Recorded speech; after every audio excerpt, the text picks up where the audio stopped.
જો તમે માથાના દુખાવાથી પરેશાન છો તો લીમડાના પાનનો રસ કાઢીને તે રસને નાકમાં સૂંઘો. તેમાંથી માથાના દુખાવામાં તરત રાહત મળશે. તાવની સ્થિતિમાં લીલી ઇલાયચીને પાણીમાં ઉકાળીને પીવી જોઈએ.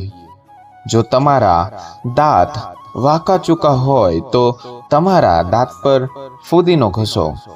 ચા પીધા પછી ઠંડુ પાણી પીવાથી દાંત કાળા પડી જાય છે.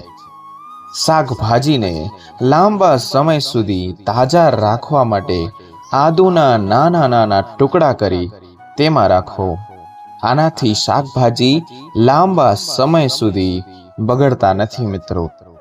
રાત્રે સૂતા પહેલા માથામાં તેલ લગાવવાથી ડિપ્રેશન ઓછું થાય છે અને ઊંઘ પણ સારી આવે છે. વરિયાળી અને સાકરના સેવનથી આંખની રોશની વધે છે અને આ મિશ્રિત ને રોજ દૂધ સાથે લેવાથી આંખની રોશની વધે છે અને આંખ સંબંધિત રોગો દૂર થાય છે. મેથીના દાણા પાણી સાથે પીવાથી છાતીના દુખાવામાં આરામ મળે છે. ઉધરસ, કફ, ખાંસી વધારે આવે તો રોજ રાતના સૂતી વખતે દૂધમાં હળદર મિલાવીને પીવું. તેનાથી કફ અને ખાંસીમાં ઘણી રાહત મળશે. હળવો અને સરળ આહાર લો અને ચરબીયુક્ત ખોરાક શરીરનું તાપમાન વધારી શકે છે. દહીં, છાશ અને લીંબુનું પાણીનું સેવન કરો. આ પાણી શરીરને ઠંડુ રાખવામાં અને પાચનમાં સુધારો કરવામાં મદદ કરે છે. સવારે વહેલા અથવા સાંજે મોડા કસરત કરો. ગરમીના દિવસે ભારે કસરત કરવાનું ટાળો.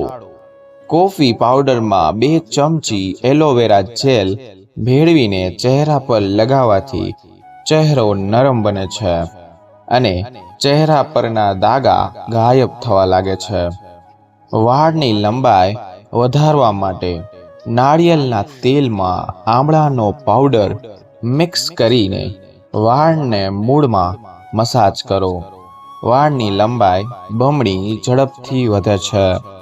જે રોજ સવારે ટમેટા ખાય છે તેના વાળ ક્યારેય પણ સફેદ થતા નથી. કેળા ખાવાથી કબજિયાતની સમસ્યા થતી હોય તો કેળા ખાતી વખતે તેના પર થોડું કાળું મીઠું નાખવાથી કબજિયાતની સમસ્યા નહીં થાય. કુવાડપાટનું પાણી ગરમ કરીને માથામાં લગાવવાથી માથાના દુખાવામાં આરામ મળે છે. ડાયાબિટીસના દર્દી માટે કાચી કોબી ખાવી ખૂબ જ ફાયદાકારક છે. જો તમે આખો દિવસ મહેનત કરો છો તો તમે સવારે ઉઠીને બકરીનું દૂધ પી લો. તેનાથી તમને થાક બિલકુલ નહીં લાગે. સવારની શરૂઆત ખાલી પેટે 2 ગ્લાસ ગરમ પાણી પીને કરવી. જેને કબજિયાત રહે છે તેને ખાસ. સાંજના સમયે પપૈયું જરૂર ખાવું જોઈએ. ખાલી પેટે ક્યારેય પણ ચા અને કોફી ન પીવી જોઈએ. એની પહેલા થોડુંક પાણી પીવું જરૂરી છે. ખાવાનું કમસે કમ 32 વાર ચાવીને ખાવાનું. ખાતી વખતે પાણી ક્યારે ના પીવું. 32 મિનિટ પહેલા કાં તો 32 મિનિટ પછી પાણી પીવું જોઈએ. પેટના દુખાવો હોય તો નવશેકા પાણીમાં કાળું મીઠું ભેળવીને પીવું. તેનાથી પેટમાં દુખાવામાં રાહત મળશે. સલાડમાં કોબીજના પાનનું સેવન કરવાથી પેશાબમાં ફાયદો થાય છે. જો બાળકને માટી ખાવાની આદત હોય તો પાકેલા કેળાને મધમાં ભેળવીને ખવડાવવું જોઈએ. તેનું સેવન કરવાથી માટી ખાવાની આદત હંમેશા માટે બાળકને છૂટી જાય છે. જે મહિલાઓ નાભીમાં સરસોના તેલના 2 ટીપા નાખે છે તેમના વાળ ચમકદાર રહે છે અને તેમનો ચહેરો પણ ચમકતો રહે છે. જો તમને કેળા ખાતી વખતે કબજિયાતની સમસ્યા હોય તો તાજા કેળા ખાતી વખતે તેના પર કાળું મીઠું લગાવો. ઉનાળામાં જેમને પગના તળિયા ગરમ હોય તેમણે મહેંદી લગાવવી જોઈએ. તેનાથી ઠંડક મળે છે. જે વ્યક્તિ દરરોજ પોતાના વાળ ધોવે છે તેના વાળ ખરવા જેવી ઘણી સમસ્યાઓનો સામનો કરવો પડે છે. જે લોકો તેમના ચહેરાનો રંગને સફેદ કરવા માંગે છે તો એ ગુલાબ જળ અને ખાવાના સોડા મિક્સ કરીને ચહેરા પર લગાવવું જોઈએ.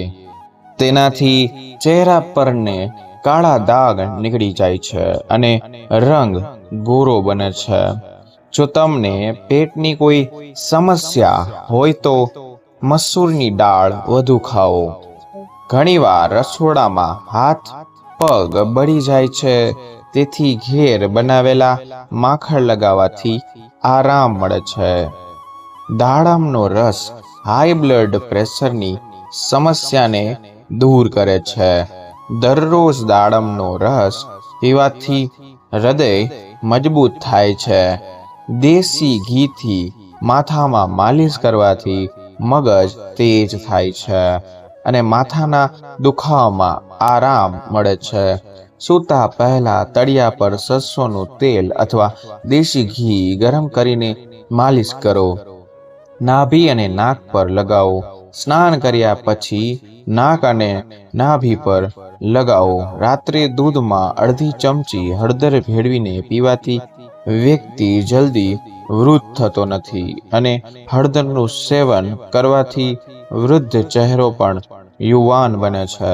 ક્યારેય ચૂકીને ખોરાક ન ખાઓ. સ્વાસ્થ્ય સંબંધિત રોગોનું જોખમ રહે છે. લસણની ચા પીવાથી ચહેરા પરની કરચલીઓ ગાયબ થઈ જાય છે. કાચી ડુંગળી ખાવાની સાથે ખાવાથી બ્લડ પ્રેશર કંટ્રોલમાં રહે છે અને નસોના બ્લોકેજ પણ ખુલવા લાગે છે. દૂધમાં ખજૂર ભેળવીને જ્યુસ બનાવીને તેનું સેવન કરવાથી તમારી હાઈટ ઊંચી થઈ જશે. સાંજે ખજૂર ખાવાથી ક્યારેય હાડકાં નબળા પડતા નથી. ડાયાબિટીસના દર્દીઓ માટે કાચી કોબી ખાવી ખૂબ જ ફાયદાકારક છે. ગળામાં ઇન્ફેક્શન હોય તો હુંફાળા પાણીમાં થોડુંક હળદર અને મીઠું નાખીને કોગળા કરવાથી ઘણી રાહત મળે છે. જે વ્યક્તિ લાંબા સમય સુધી એક જ જગ્યાએ બેસે છે તેનું મન નબળું પડી જાય છે. પગનો દુખાવો દૂર ના થતો હોય તો ભેંસના દૂધમાં ખજૂર ભેળવીને પીવાથી દુખાવો દૂર થાય છે.